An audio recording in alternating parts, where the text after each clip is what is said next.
So what did we just watch? We just watched episode 6 of Mob Psycho? Yeah. Okay. And definitely not as, like, I would say intense as, like, episode 5 was. I thought it was intense. With the hair shaving. Yeah. I mean, yeah, that was cool, but I think this tension is a lot more... Developed? Yeah, it's like that Game of Thrones. It's going to lead up to something bigger.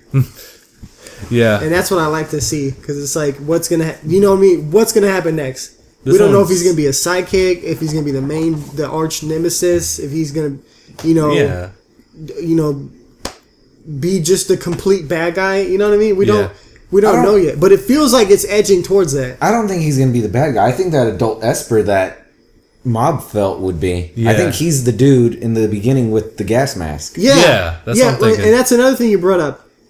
He's definitely, like, you can feel from the vibe and the way they showed in the art and design that he was going to be one of the main villains. But who knows if he's going to corrupt his little brother? Right. Like, you know what I mean? We don't know who that caped guy is yet.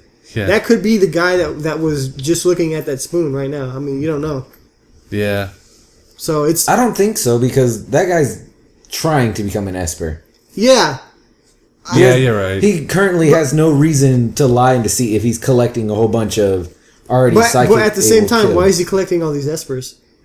There's some, overarching plot that's going to lead up to this main villain. Like, what would happen once he obtains Esper powers? Yes. Or what happens when he finds the right person that fits his criteria.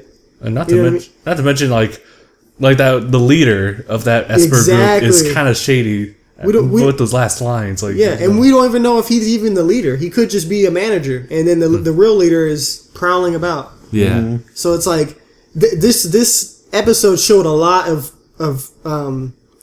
what's that? I don't want to say content, but like promise. You know what I mean? Like something's gonna happen, and it's gonna be big. Like, people are gonna theorize like what's gonna happen if they've never like read the manga. It's kind of like that episode in Dragon Ball Z. I think I'm right, or Dragon Ball S or whatever they call it, where they showed the Black Goku. Oh, Dragon Ball Super. Yeah, and no one really knew who he was. That's what it kind of feels like right now, because it's that tension of what's gonna happen next from this. That's what it's making me excited for. Yeah, because they showed like the dude in the clothes. They showed, Mob's brother getting inaugurated into some type of weird psychic power development place. Mm-hmm. We saw that weird dude, which kind of gives an evil vibe off, because he was in that alleyway, and he has like such a like a unique vibe to him. I mean, everyone has a unique vibe. I don't think he had I instantly thought of the cult that Dimples had. Yeah, Dimples, but he was different. Like, you knew that something was not right about it. But then again, like, the other cult had masks on. Yeah, that was super creepy. That triggers everything. Yeah. Yeah. Well, that lady didn't have a mask on when we first met him. No. Yeah. Did she? No. She had a mask. She had a mask. Not when she first met him. Really? No, she didn't have a mask on then. Everyone when he got there was wearing a mask. I'm pretty sure she had a mask. But well, anyway. I can't check the fact. I know for sure though something that she was wearing or whatever gave a vibe off that was not right. She had a big fucking creepy smile. That could have given a vibe off, yeah. And so far with the series, they haven't really thrown away any characters that they've shown off. No.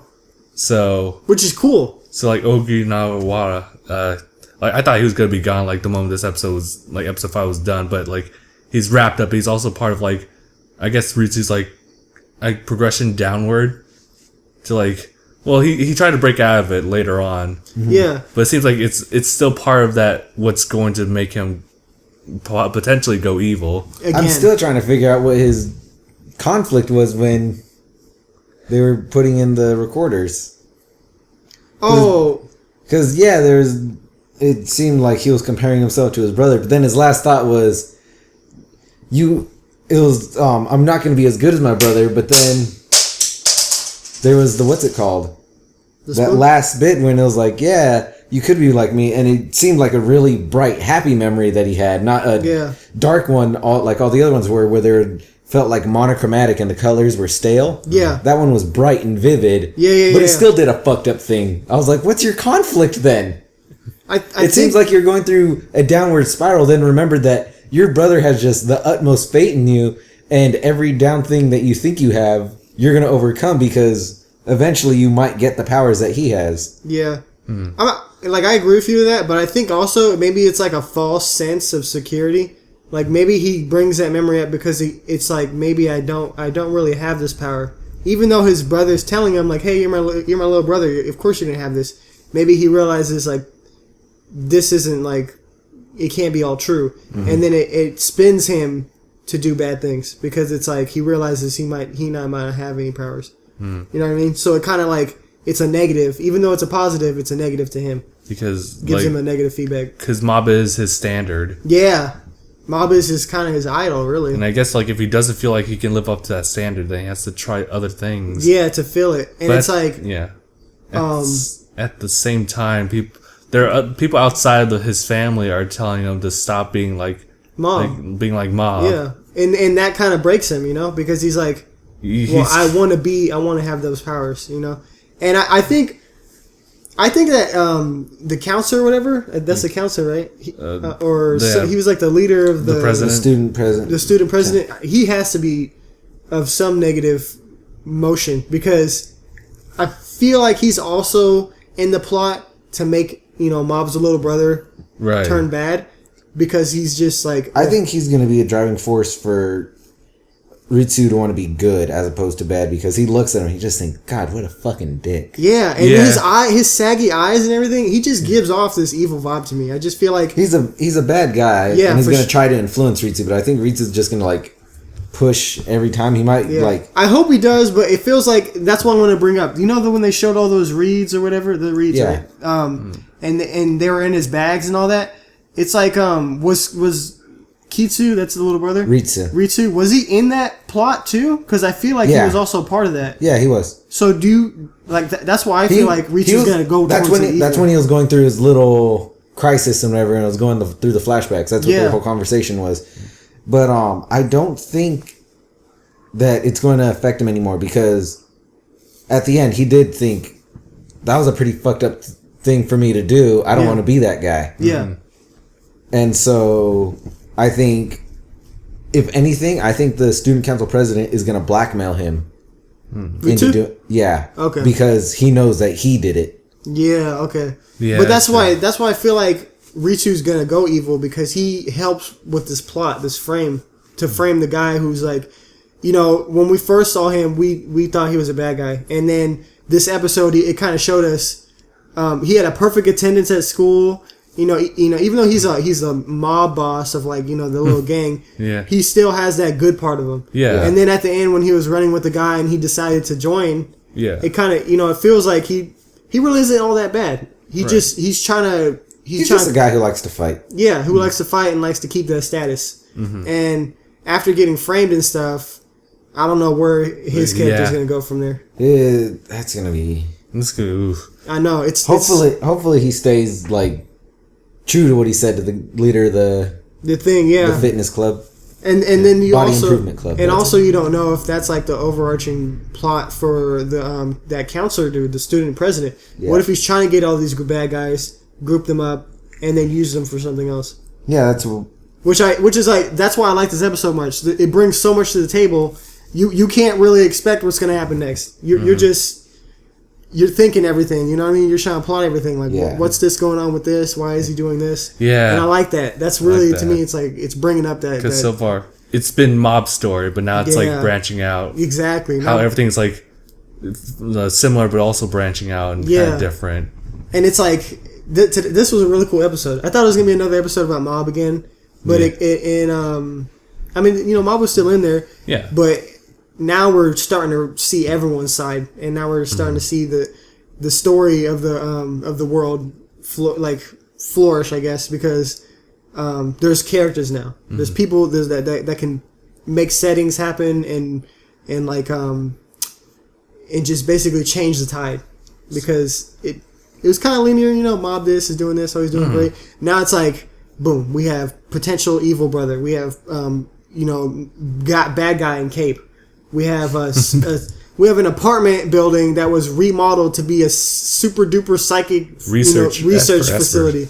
Esper facility. That is not crazy. That's like well, when you have a lot of money, you can kind of do crazy. Exactly. And if you have so much money, is this guy good or bad? You know what I mean? Because when you have all that money, when you make a building not look like a building it should be, there's a problem. There's some sort of problem. And those goddamn modern art museums. Exactly. And now, freaking. Now we're like, where's this gonna go? You know what I mean? Yeah. Where's this gonna go? It's so exciting. far, I have to say that, like, the storyline and what it can be is so far much better than One Punch Man. Yeah, exactly, and that's cool. Yeah, that's cool. I didn't think he was. Well, that's because One Punch Man was a parody comic for the most part. Yeah, that's about as far as that went. Yeah, I mean they got the ABC villages and whatnot. ABC villages, but yeah, pretty much. Yeah, they just get destroyed, and you're like, all right, next one. Just can't get to Z because that's the one piece of it all. That was good. City A or District A was the capital. The District A, yeah. Yeah, the further in the alphabet you went, the lower class it was. Okay. With Z constantly being destroyed and Saitama living there and slapping mosquito bitches. Right. Yeah, I remember that episode. And she just died. Mosquitoes. All that blood too. Yeah. Well, she sucked up an entire city of it. Oh, that's right. I just love it. I hate mosquitoes. Yeah, I like that too. Yeah. But yeah, definitely this is an amazing episode for me. It kind of like psyched me up. Yeah. I really feel that Ritsu's just gonna end up being like Genos. Genos? Yeah. Yeah. Yeah. Where he's gonna look up to him ever faithfully wanting to do good for him, but always being second banana. Second banana. However, I feel Ritsu's is gonna be a little less about it and more. Damn it. Yeah. Maybe. But I don't think it'll push him over into being a bad guy. He might do bad things at the start, but I don't think he's gonna stay that way. He's just gonna probably be manipulated a bunch by the student council president, blackmailing him, saying, well, if you don't do this, I'll tell everyone that you did this. Because it didn't seem like the student council president did much in terms of putting the reads anywhere. I think he just had Ritsu put all of them in everything. Yeah. And he just kind of stood by and watched. Yeah. Okay. I mean, I think Ritsu may potentially be the bad guy, and we're going to see that brotherly conflict at the end where it's going to push Mob into whether I want to hurt this guy or not. You know? Because Ritsu is his brother, and he didn't want him. Ritsu's so intellectually smart. He has all these incredible features about him. Being psychic is just like the icing on the top. It's the one, yeah. And that's what's gonna make him be that overarching bad guy, because he's like, I can do everything. You know what I mean? And Mob can't do all that. Right. But at the end of the day, you don't know what's gonna happen. I kind of do feel for Gabe. I think that maybe he's not gonna go all out evil, but I think for sure there's gonna be a dark side of him, and we're gonna see more of that. I'm thinking that like at the end of the day, it's gonna take Mob to stop Ritsu. Yeah.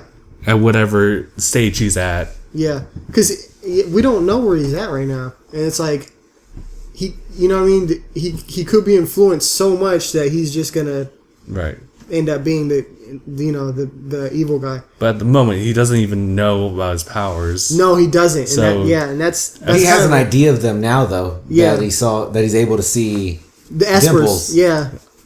But then again, I mean, at the very beginning of the episode, like those like clients and Reagan were able to see that one ghost.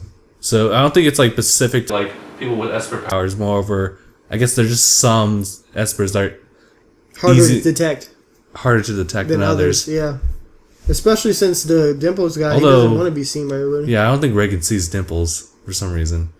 But he wasn't able to be seen most of the movie. Well, the entirety of his existence, because he was already destroyed as a ghost. Yeah. He's just shreds now. He doesn't exactly have a power to be able to manifest himself. And technically, you got to have some like a strong psychic power to see Dimples, because remember, even the black vine or black vinegar guy saw Dimples. Yeah. And that kind of, to what Gabe's saying, that shows you have to have an attunity for it. Yeah. To be able to see him, because he's so weak. Yeah. Like, I'm pretty sure, I think, for the most part, I think ghosts are kind of like a fire. Like, being able to feel the flame. A really big one You can feel. You can feel from any distance, pretty much. Yeah.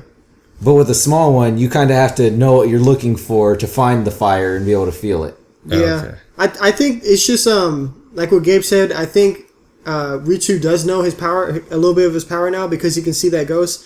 But I mean, we as the viewer know that it's strong because remember when Mob first saw his mentor, he asked, "Oh, what's this thing, beside me?" And he goes, "What? There's nothing around you." Right. That's how you can tell. Like, you have to have a certain psychic power to see the ghost, because Dimples is powerful. He even said like he almost had like he was trying to get a whole bunch of people. He's not powerful anymore, though. Yeah, anymore, but he still has that ghostly ability to be not seen by others. I don't think that's an ability to not be seen by others. I think it's an ability to be seen by others. I kind of see. You have to be more powerful to be able to be more manifest yourself to someone who doesn't have the ability to. Okay. But at the same time, not very many people notice him. No one notices him. Exactly. That's why he's because what's it called? You have to have psychic powers. Yeah, because Mob took him down to the last rung of his ladder, and then he got destroyed again by Vinegar Dude. Yeah, I can't remember his name. But he wasn't really at full power like he was when he fought Mob. So I'm not. That's what I'm saying. But he's even weaker than he was before. So you really have to be able to feel it to be able to notice him. Okay, I see what you mean. Yeah, he's so weak now where like even Ritsu can see him. Like what? Yeah, but I still think Ritsu does have that strongness in him because that's what I'm saying. He's strong enough to where he can see him. Yeah, and that's where it's like. Think of it as what's it called? Your perception ability in Divinity. In Divinity, yeah. It's everyone in the world has a perception of one, so they can't see the traps everywhere. Yeah, it's fuck the traps. They can't see them fucking 12 landmines that we somehow skated by walking over there. But because he's starting to open and tap into his potential, his perception's going up. His perception's going up by one, okay. And so he's able to see things that the normal eye can't see. Yeah. Mm-hmm. Okay. Gable. Yeah. I'm not gonna say anything more because Gable was right. It's just like the perception in Divinity. He's just now tapping into that perception. Okay. Mm-hmm. So that just leaves like episode 7 to like fill in some of the blanks. Yeah. I don't think it's gonna fill in too much. many. Yeah, but it's gonna fill in how Dimples is still around. Exactly. His name said he completely destroyed him. Right. Watch Dimples be like, "Oh yeah, this is my second body. This is my backup." Yeah. I make copies of myself. I got out of there at the last second. Right? They do some type of anime. What's it called? I comic booked it. Yeah. What is it called? Plot armor. Yeah, plot armor. Yeah. Except his armor was like. But even before then, you had freaking the power of comics to where you could die and come back in the next issue because I didn't die. The ray gun actually, instead of vaporizing me, sent me into an alternate timeline. But I found my way back. So what's up, guys? Yeah. Awesome. Who could do that? Batman can do that. Cool episode. Batman. I really like this episode. Yeah, me too. I do want to see more of Black Vinegar guy. Yeah, see what he can do. Yeah, because now he's like, I guess I'm not that special. So what is he gonna do now? Yeah, I mean, obviously he's gonna make an appearance again because he's in the opening credit or the opening intro. I want to see him, and I also want to see where. What if he gets a different haircut? That'd be tight. A wig. Who's his name goes? The thug. The thug? Oh, Okinawa. Yeah. Yeah, I want to see where he goes. Yeah. So broken in this episode. I also want to wait. I also can't wait towards the end. I also can't wait till like midway through season 2 when Mob is actually like buff from spending a whole year. Can you imagine if he does? Oh my god. But what if he lose some of his psychic powers because of that? Watch him not though. Watch him just be physically the and one punch man of the series. Yeah. The one psychic man. One psychic man. Who knows? What if this is the prequel? Dude, imagine. The true prequel. Mob actually grows up and is Saitama. Loses his memories of his psychic abilities, but he's just like, okay. I can punch things to death. I need to finish it. He just needs to do 100 push-ups, 100 sit-ups. And run 100 squats, and then a 10-kilometer run every day. This episode was good. Yeah, that was a great episode. All right. Well, I think we're good there. So thank you guys so much for watching, and we'll see you guys in the next one. #bye.